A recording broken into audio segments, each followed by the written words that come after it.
So today the Bitterbirds are looking a little bit into the future, looking at some prospects that might crack the Flyers next season.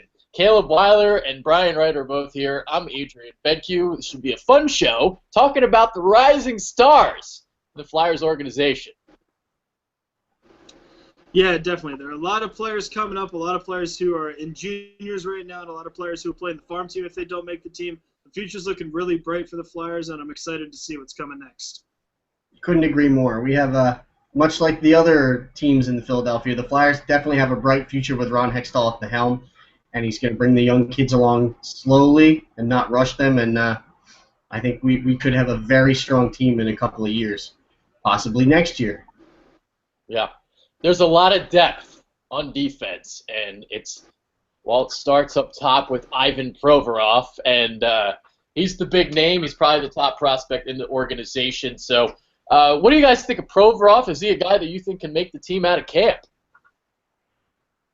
Yeah, I think Provorov, like you said, is the best chance to make the team out of the camp. I actually got the opportunity to go to the Flyers development camp one day and see him skate and play, and he was just head and shoulders above everybody else. He was phenomenal. Has great vision on the ice. Really controls the puck well. Silky smooth skater. And I actually saw a poll the other day conducted, and he is, I think, number 6 out of out of all the prospects who are not in the NHL, rated number 6. So, and he was the top defenseman as well. So he's definitely, I think, going to make the team. And I'm really excited to see what he can do for the Flyers next year.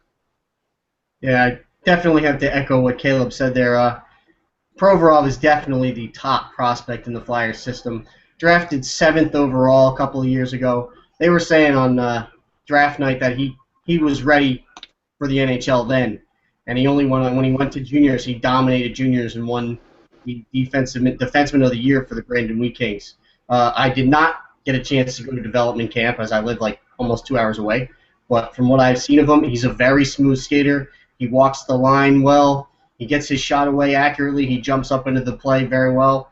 Makes passes very well. If I had to put money on which player is going to make, which rookie is going to make the team out of camp, it would be Provorov, hands down.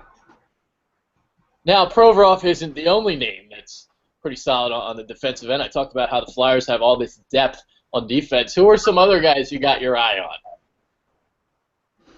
So the only person in the WHL on the defensive side of the puck who scored more points per game than Ivan Provorov was Travis Sanheim. And so while Ivan Provorov has a more complete game, Sanheim can still put the puck in the net and assist on a lot of goals for his team. He makes his team better. He's actually going to play for the Phantoms this year, which for me, I don't go to a lot of Phantoms games, but this year there's going to be a lot of up-and-coming talent who I'm really excited to see. So I'll probably catch a few games there. But Travis Sanheim, I definitely think, has a shot to make the squad, but I think he's going to be a later call-up because unlike Provorov, he can mature in the farm system with the Phantoms instead of going back to juniors. Yeah, Sanheim's a very good choice. You also have Sam Marin, who's playing for the Phantoms, who is more of your prototypical 90s era, maybe 80s, 70s era Flyer. He's big, he's strong, he hurts people. And he's doing very well with the Phantoms last year, so you could see him crack the lineup shortly after the season gets underway, too. All right, let's talk about some forwards. This is where the Flyers are a bit lacking, and this is an issue because the Flyers need some wing scorers. Name to look out maybe is Travis Konecny. He's only 19 years old, though, but he 24th pick in the 2015 draft. Flyers traded up from 29 to get him. What are your guys' thoughts on Travis Konecny? So similar to Provorov, if Konecny doesn't make the team, he gets another year to mature in juniors. And last year he was traded to the Sarnia Sting away from the team from the 67s that he was with. And they did that because they thought he would play for the Flyers this year. So they traded him away, and he continued to be a stud with the Sting. So I think he has a pretty good shot to make the team. It's hard for him to break into the top 6 because that's pretty set right now. The Flyers also made some depth signings a couple weeks ago, and so it's kind of going to be a lot more difficult for Konecny to make the team. But if I had to put a bet on a rookie to make the team, it would be him. Yeah, there's a lot to like about Travis Konecny. As we said, he was the 24th overall pick. He was dominating in junior, and when he got traded from the 67s over to Sarnia, I believe he hurt himself at some point during that season and managed to come back and do quite well. And I believe his first game with Sarnia, he actually scored a hat trick. So he has no trouble scoring in junior. It could be difficult for him to make the team out of camp or even early in the season because he's the center. I'm sure and he could play the wing spots, but I think, like Caleb said, it's going to be tough for him to crack the top 6. You might have to move somebody if you feel he's ready. All right, and let's talk about some other wingers now. Any names that you guys like particularly? A name that sticks out for me is Nicholas Aube-Kubel. He's kind of been flying under the radar a little bit. He will play for the Phantoms this year. He's aged out of his junior team, so he will be playing professional hockey with the Phantoms. But at every level he's played at, he's always succeeded. He's scored tons of goals and tons of assists in juniors, and I think he's going to be a great team player on the Phantoms next year.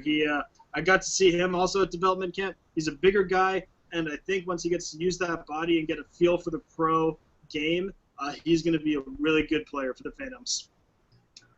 I think he's definitely going to be a very good player, and just for us as commentators and analysts, the name Aube-Kubel is going to be fun for a long time. But if you go a little further down the depth chart, you may see some guys that are in the Phantoms. Robert Hogg along the defense line, he could be coming up. He was good for the Phantoms. Taylor Lear had a little bit of a cup of coffee with the Flyers. Didn't really get too much of a shot because he was up with injuries, but he played well with the Phantoms. And you might see I can't remember his name now. The kid for the Phantoms that led the AHL in scoring, Peter Straka? Thank you, Peter Straka. Yeah, I can't remember the names. He led the AHL in scoring at points during the season, and then he kind of fell off. But so if injury hits, you might say him because, as we said, the Flyers desperately need some wing scoring, and he can help. All right. So how about goalies? I mean, I know it's you got Michael Neuwirth and Steve Mason there, so barring maybe a trade, those are going to be your goalies for the year. But who are the guys you like down there in the farm system? Yeah, along the lines of what you said, I definitely see a trade forthcoming. With the expansion draft coming up after next season, both Neuwirth and Mason are both on one-year deals basically at this point. So I think one of them definitely gets shipped off. I think it's going to be Neuwirth, and so I think Stolar, All-Star last year, he played on the All-Star team. We'll probably see him at some point. We also have a couple other goalies who are really good. Lyons, who played, I believe it was for Yale or for Harvard, one of those really smart Ivy League schools that I would never even dream of getting into.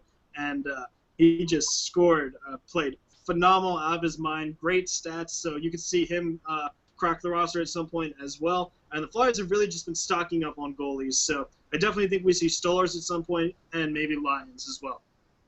I agree. As you said, similar to pitching in baseball, you can never have enough pitching. You can never have enough goaltending. But I do believe Stolars you'll see at some point, but it's going to take a move for him to get up there.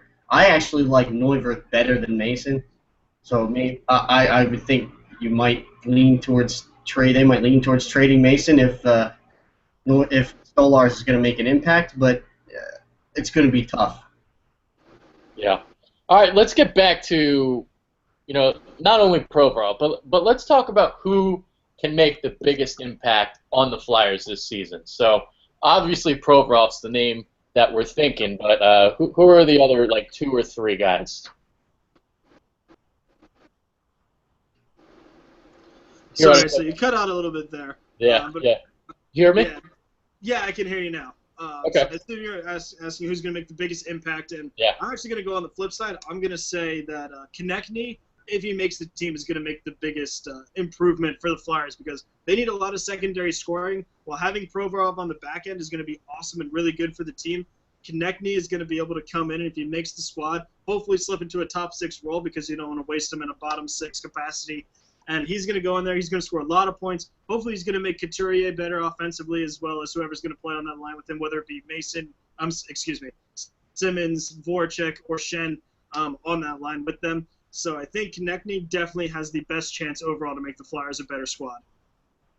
Yeah, I think if we're just going with who's going to make the biggest impact next year, Provorov is probably as close to a given as you can get because I think unless he hurts himself in preseason, he's going to make the team. but the Flyers desperately need scoring help, and Konechny, if he can manage to get through there and get on and make the team, he's gonna provide much help because he's a very good playmaker and he can also score, and that's what we need desperately. Boom. So there it is. All right. So that's about wraps it up for this one. Any final thoughts before we get out? Final thoughts for me. As much as we like to talk about and imagine these rookies that are going to come up and make a huge impact, Ron Hextall has believed in slow and steady, and so I wouldn't be surprised if we see neither Provorov or Konechny make the team this year. So just going to keep that in the back of our minds. While it's good to be optimistic, you can't really hope for the best at this point, and he might send him back down for a little bit more maturity back in juniors.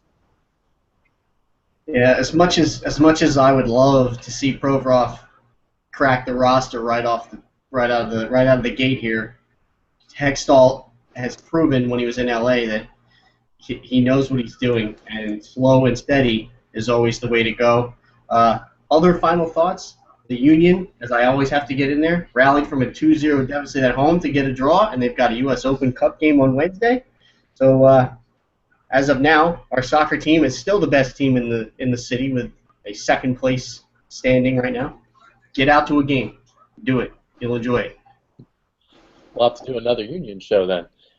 So with that being said, Caleb Blather, Brian Wright, I'm Adrian Fedke.